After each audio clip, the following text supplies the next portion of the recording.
Како што и претходно најавивме, овој инфорегион ќе го започнеме со разговорот со еден доста интересен настан кој што секоја година веќе традиционално се одржува во Прилепа, тоа е планинскиот маратон насловен како Крали Марко Ултра Трейл. Оваа година овој маратон е поделен на 4 дела, односно на 4 трки. Првата трка е наречена Трескавец трейл, која што е долга 16 километри. Учесниците на таа трка тргнуваат точно до ова место, односно од амфитеатарот во населбата Варош, се упатуваат кон манастирот Трескавец и потоа се враќаат тука повторно во амфитеатарот. Втората трка е наречена Камена баба и е долга 31 км. Учесниците исто тргнуваат од ова место, но потоа од манастирот Трескавец се делат и слегуваат кон селото Дабница. Потоа се упатуваат кон местноста Кукул и од Вештачкото езеро повторно се враќаат во населбата Варош. И најдолгата трка, која што е можеби и една од потешките трки кои што во планинското трчање кои што се организираат во поширокиот балкански простор, е наречена Крали Марко Ултра Трейл и е долга 90 километри. Последната трка е наменета за најмладите, за дечињата кои што ќе трчаат околу 1 километар, започнувајќи од тука исто од амфитеатарот во населбата Варош, па се до манастирот Архангел Михаел и потоа повторно ќе се вратат тука. Но повеќе околу овој настан ќе поразговараме со моите двајца соговорници, Мери и Александар. Ќе започнеме прво со дамите, имаат предност. Мери, овој маратон е наречен Крали Марко Ултра Трейл по една легендарна личност, а тоа е Крали Марко, кој што е символ во нашата историја на храброст, на сила и така натаму. Колкава сила треба да се трча на еден ваков планински маратон? Треба ултрадисциплинираност пред се, ултрадисциплинирани тренинзи, начин на живот, биоритам, се да биде ултрадисциплинирано. Храброст треба исто така, посветеност, многу сила. Треба сила, да, многу сила треба. Колку време се занимаваш со планинско трчање? 10 месеци се занимавам. Пред тоа се занимавав со велосипедизам и со планинарење и со кучкарство. Како започна баш љубовта кон планинското трчање и зошто? Јас откако знам за себе сум чувствувала љубов за планините. Секогаш сум била на планина, ама никогаш до сега не сум се обидела да трчам. Всушност јас никогаш во животов немав трчано и прво па мушко на планина почнав да трчам.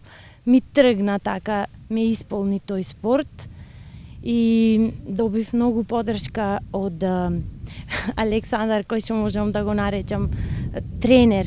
Навистина многу ми даде поддршка, ме воведи во тој спорт, ми ги откри сите тајни начини на кои што треба да тренирам и така натаму. На која трка ќе учествуваш сега? На ултра, на 90. До сега неам учествувано на 90 километри. Прв пат во животот ќе трчам 90 километри. Имам учествувано на две трки од по 50 и 55 километри, на една од 34 километри, Skyrunning то беше, и на една од 21 километар. Кои се твоите надежи? 90 километри се сепак многу.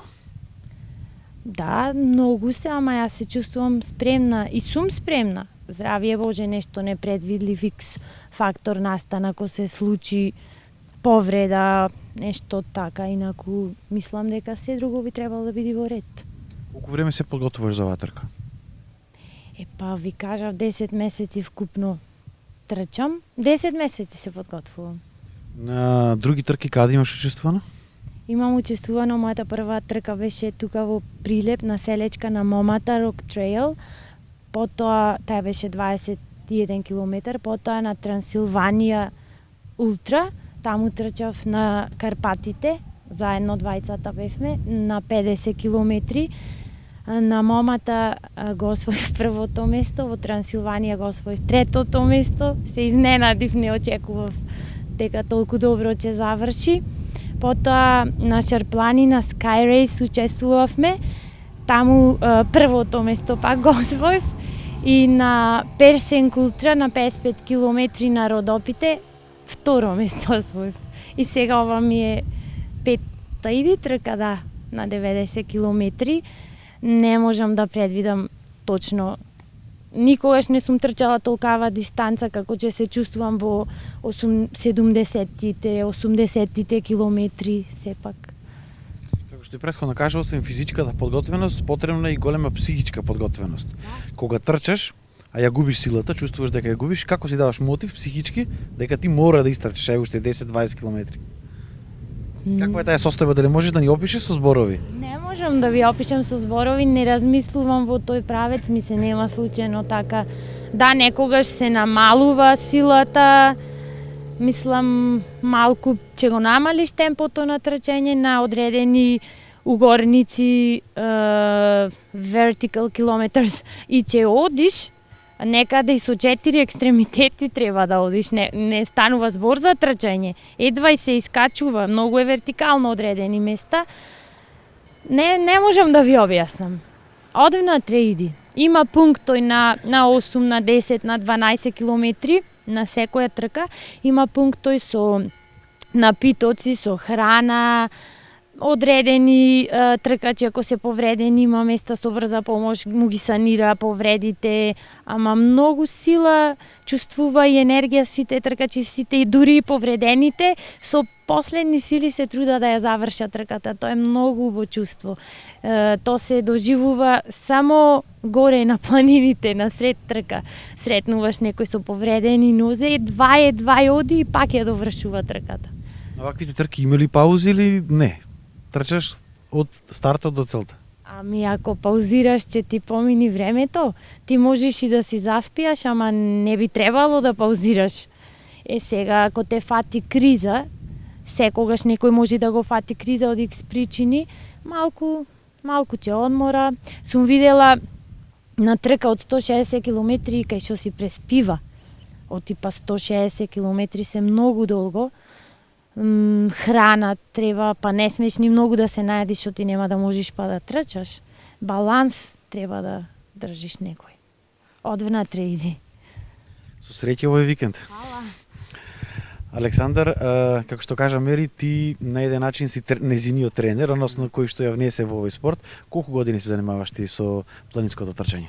Јас за планинското трчање дознав пред година и пол за Крали Марко. Значи, со овие трки година и пола, инаку по планини си трчам може 15 години. Сум така рекреативно, нон-стоп по планини. Како започна таа приказна, трчањето и планините, да ги споиш во едно? Па од секој сум сакал планините, сум ги сакал и Значи почна љубовта со планините, па потоа дојде и трчањето. Ја прашав и Мерејве и тебе, колку е тешко да се занимава човек со овој спорт и што е се потребно?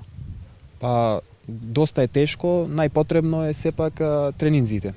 Колку повеќе на тренинзите, појаки тренинзи правиш, тоа ќе ти биде полесно на трката. 70-80% фактор се тренинзите, ја мислам. Колку тренинзи имаш ти во текот на неделата и по колку часови траат? Па скоро секој ден, значи најмалце 6 тренинзи секако може на ден, зависи кога како да даме одмор. За траењето од под 10 километри не се тренинзите. Каде ги изведуваш? Па најчесто на планини.